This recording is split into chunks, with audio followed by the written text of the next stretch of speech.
दोस्तों, जो कहानी आज मैं आपको सुनाने जा रहा हूँ वो एक ऐसे हत्याकांड के बारे में है जिसने पूरे देश को झकझोर दिया था। शुरुआत में लोग कातिल को डिफेंड कर रहे थे, लेकिन जब धीरे धीरे जो सच्चाई सामने आई वो लोगों के होश उड़ाने वाली थी। ये घटना जब हुई थी तो रोज कोई ना कोई नया खुलासा होता था जिसकी किसी को उम्मीद नहीं होती थी। तो क्या था पूरा मामला, आइए जानते हैं सब कुछ इस वीडियो में। मगर उससे पहले अगर आप हमारे चैनल पर पहली बार आए हैं तो इसको जरूर सब्सक्राइब करें। ये कहानी शुरू होती उत्तर प्रदेश के शहर गाजियाबाद से। यहीं पर एक लड़की रहा करती थी जिसका नाम रितिका सिंह था, जिसकी उम्र 20 साल थी। इन्होंने अपनी सारी पढ़ाई लिखाई यहीं के कॉन्वेंट स्कूल से की थी। ये काफी होशियार लड़की थी, इंग्लिश मीडियम से पढ़ी थी और इंटरमीडिएट खत्म करने के बाद इन्होंने बीएससी कोर्स चुना और एक यूनिवर्सिटी से पढ़ाई करने लगी। इनके परिवार में माता पिता और एक छोटा भाई था। पहले ये लोग उत्तर प्रदेश के एक छोटे से गांव में रहते थे। फिर पिताजी काम की तलाश में गाजियाबाद आ गए। जब इन्हें अच्छा काम मिल गया तो ये परिवार को भी यहीं पर ले आए। कुछ दिनों के बाद ये नोएडा में जूतों का व्यापार करने लगे। ये काम इनको धीरे धीरे अच्छा लगने लगा। जैसा कि मिडिल क्लास परिवार में होता है कि गर्मियों की छुट्टियों में या ऐसे ही अगर कभी बच्चों की ज्यादा दिन की छुट्टियां हो जाएं, तो माँ अपने बच्चों को लेकर नानी के घर पर जाती है। ऐसा लगभग हर घर में होता है। छुट्टियों में नानी के घर पर जाना ये नॉर्मल बात है। इसी तरह से बचपन में रितिका भी अपने माँ और छोटे भाई के साथ ननिहाल में घूमती थी। इनका ननिहाल उत्तर प्रदेश के टुंडला नाम की एक जगह पर था। यहाँ रितिका आस पड़ोस के लोगों से मिलती थी। बच्चों के साथ ये दोनों भाई बहन घूमते थे और खेलते कूदते थे। गाँव में या छोटे शहरों में ऐसे कहीं जाकर पड़ोसी से मिलना नॉर्मल बात होती है, क्योंकि यहाँ सभी लोग मिलजुल कर रहते हैं। रितिका के नानी के घर के पड़ोस में आकाश गौतम नाम का एक लड़का रहता था।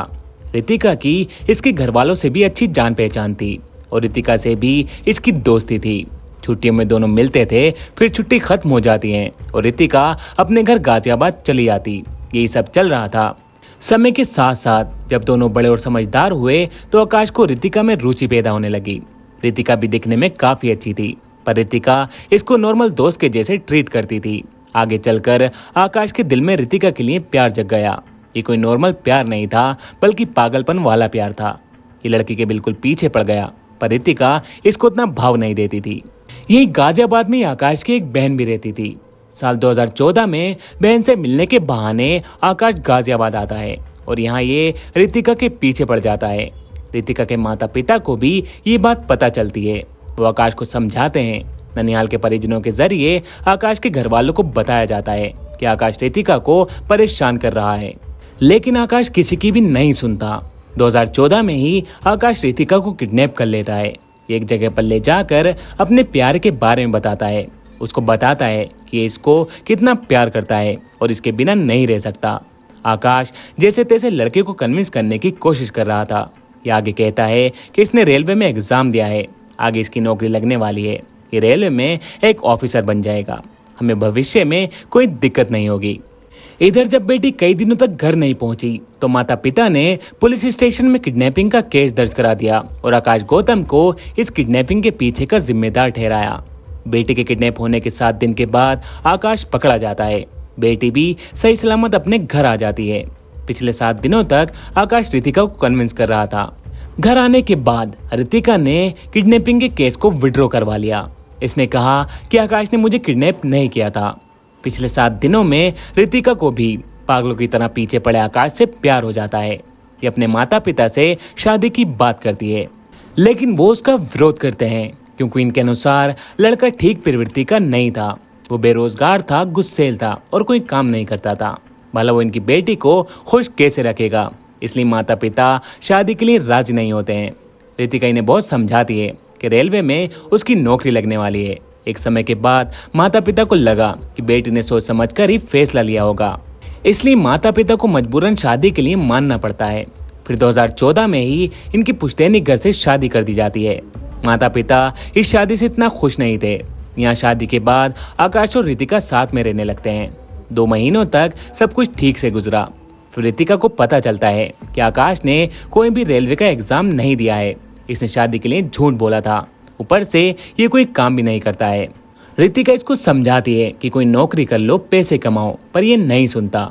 रितिका ने बीएससी कंप्लीट कर लिया और अपना घर चलाने के लिए मजबूरन वहीं किसी स्कूल में एक टीचर की नौकरी करने लगी। रितिका इंग्लिश स्कूल में पढ़ी थी, अच्छी इंग्लिश बोलती थी, हंसमुख लड़की थी, सबसे घुल मिल जाती थी। इसने फेसबुक और इंस्टाग्राम पर भी अपना अकाउंट बना रखा था, जहां पर ये ब्लॉगर और फैशन इन्फ्लुएंसर के तौर पर पोस्ट किया करती थी। सोशल मीडिया के जरिए इसकी काफी लोगों से पहचान भी हो गई थी।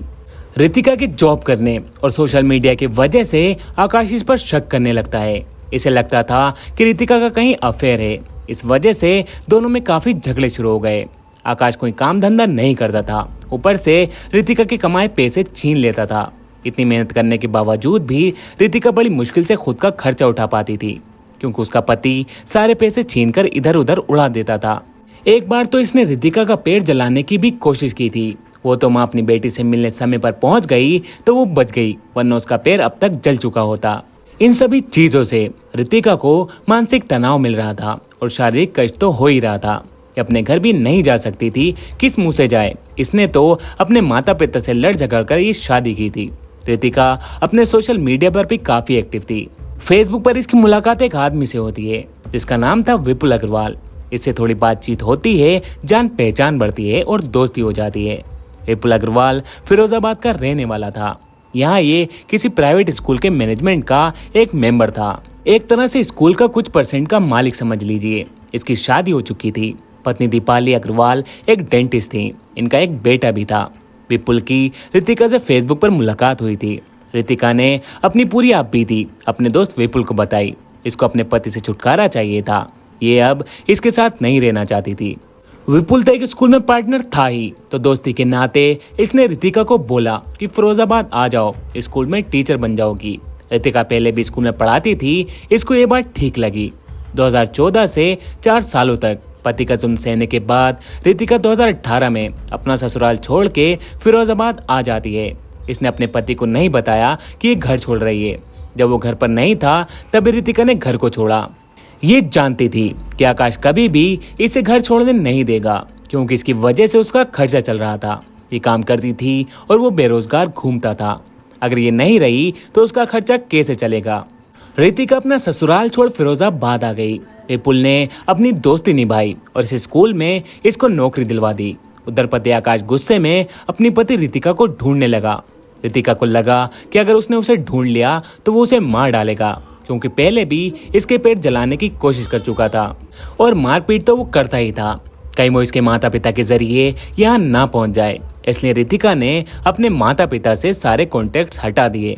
आकाश रितिका का पता जानने के लिए उसके माता पिता को परेशान करता है। इधर कहीं से विपुल के बारे में भी इसे पता चल चुका था। इसको लग रहा था कि रितिका का इसी आदमी के साथ अफेयर है। इधर रितिका को डर लगने लगा कि कहीं इसका पति यहाँ ना आ जाए। इसके बाद रितिका और विपुल फिरोजाबाद छोड़कर आगरा आ जाते हैं। आगरा के ताजगंज के इलाके में ही हाल ही में एक सोसाइटी बनी थी, ओम श्री प्लेटिनम अपार्टमेंट। यहाँ विपुल ने एक फ्लैट 13,000 रुपए मंथ के किराए पर ले लिया। विपुल को पहले रितिका से हमदर्दी थी, लेकिन धीरे धीरे इसे भी प्यार हो गया। ये दोनों इसी फ्लैट में लिव इन में रहने लगे। यहाँ आने की वजह से रितिका का टीचिंग का काम छूट गया। साल 2017 में इन्होंने इंस्टाग्राम ज्वाइन किया था। ये सोशल मीडिया पर पोस्ट भी किया करती थी, जिसकी वजह से इनके अच्छे खासे फॉलोअर्स भी हो गए थे। फॉलोअर्स की वजह से इन्हें छोटे मोटे एड्स भी मिलते थे। इनसे थोड़े बहुत कुछ खर्च के लिए पैसे कमा लेती थी। इनको डर था कि सोशल मीडिया पर एक्टिव रहने की वजह से कहीं आकाश इनका पता न लगा ले। फिर भी मजबूरन रितिका को यहाँ पर एक्टिव रहना पड़ता था। विपुल भी अब यहीं पर रहता था, लेकिन ये रोज सुबह में अपने स्कूल जाता और शाम तक वापस फ्लैट पर आ जाता था। रितिका ने कोर्ट में अपने पति से डिवोर्स लेने की अर्जी लगा दी और साथ में 50 लाख की भी मांग की। रितिका ने अपने पति का बहुत जुल्म सहन किया था। वो उसको मेंटली और फिजिकली टॉर्चर करता था, इसलिए उन्होंने डिवोर्स के साथ साथ 50 लाख रुपए की भी मांग की। इस चीज ने आकाश के दिमाग को ट्रिगर कर दिया। अब इसको कैसे भी करके रितिका तक पहुंचना था। इसने अपना दिमाग दौड़ाया। सोशल मीडिया के जरिए डाइवोर्स पेपर कौन सी जगह पर भेजे गए थे, इसके जरिए और भी कई तरीकों की सोर्सेज से रितिका के बारे में पता करता है।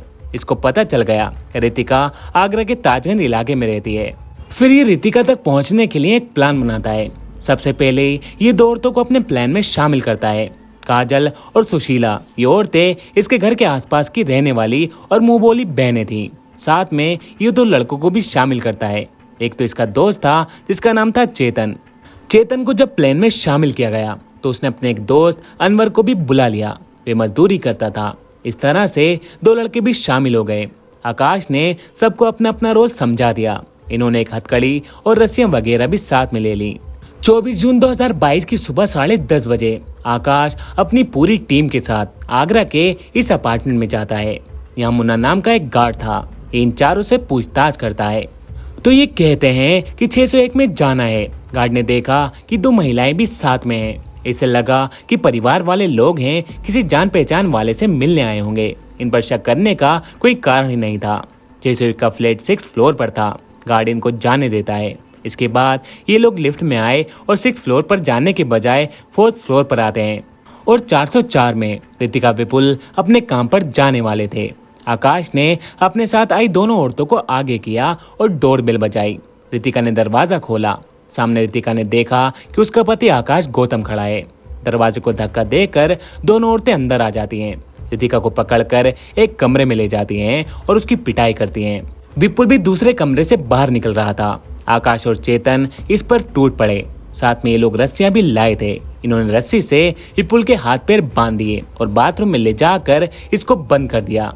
अब ये लोग भी रितिका के पास आते हैं। चारों मिलकर रितिका को बांधते हैं। इनमें खूब झड़प होती है। पूरा घर तहस नहस हो जाता है। इसके थोड़ी देर बाद ही कुछ भारी भरकम चीज गिरने की आवाज गार्ड को सुनाई देती है। आवाज बहुत तेज थी। आसपास के लोग भी अपने घरों से बाहर निकलते हैं। इनको समझ में ही नहीं आ रहा था कि हुआ क्या है। गार्ड ने पहले तो मेन गेट को बंद कर दिया। फिर जहां से आवाज आई सभी लोग वहां पर जाते हैं।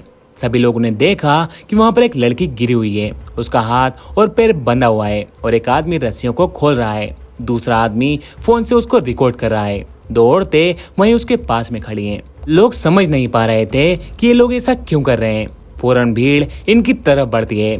आकाश और इनके साथियों ने जब भीड़ को देखा तो वो भागने की कोशिश करने लगे, लेकिन मेन गेट तो गार्ड ने पहले ही बंद कर दिया था। इस दौरान भीड़ दो औरतों एक आदमी को पकड़ लेती है और बाकी के दो आदमी भागने में सफल हो जाते हैं। फिर पुलिस को फोन किया जाता है। ताजगंज की पुलिस मौके पर पहुंचती है और इन सबको अरेस्ट कर लिया जाता है और बॉडी को पोस्टमार्टम के लिए भेज दिया जाता है।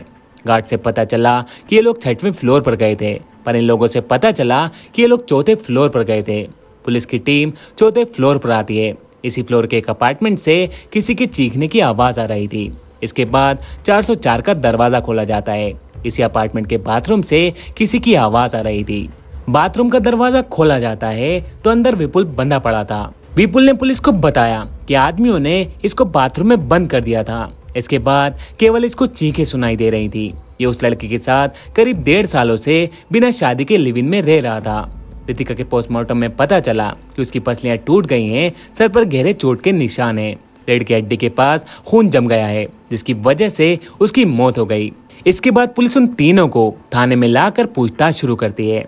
इसके बाद बहुत सारी थ्योरी सामने आती हैं। आकाश बेरोजगार था, झूठ बोलकर रितिका से शादी की थी। पत्नी देखने में अच्छी थी, वो किसी से बात भी कर ले तो पति उस पर शक करता था। जिसके बाद इनमें झगड़े होते थे। झगड़ों से परेशान होकर पत्नी ने घर छोड़ दिया और किसी दूसरे आदमी के साथ लिव इन में रहने लगी। पति को बहुत गुस्सा आया। बदले के लिए पत्नी का कत्ल कर दिया और बिल्डिंग से नीचे फेंक दिया। अगली थ्योरी आई कि पति ने डिवोर्स फाइल की थी, जिसमें 50 लाख रुपए की मांग की गई थी। पति बेरोजगार था, कहां से पैसे लाता। पत्नी किसी और के साथ लिव इन में रहती थी। पति ने सोचा कि अगर ये सबूत ला दे कि उसकी पत्नी किसी दूसरे के साथ लिव इन में रहती है तो इसके 50 लाख रुपए देने की नौबत न आएगी, क्योंकि उसका किसी के साथ अफेयर होने की वजह से पत्नी अपने पति को डाइवोर्स दे रही थी। पति ने प्लान बनाया, 2 औरतों और 2 आदमियों को अपने साथ लिया और फिर ये लोग सबूत लेने के इरादे से उस अपार्टमेंट में गए। इन्होंने रस्सियां इसलिए ली थी ताकि उनको बांधकर वीडियो बनाई जा सके। चेतन ने आकाश का फोन भी लिया था ताकि वीडियो बनाए, लेकिन सिचुएशन ऐसी हो गई कि वीडियो नहीं बन पाया। बाद में जब चेतन भागा तो आकाश और रितिका का फोन भी ले गया। ये लोग सबूत लेने गए थे, ना कि कत्ल करने, ऐसा इन लोगों का कहना था। इन्वेस्टिगेशन में आगे कुछ और भी खुलासे होते हैं।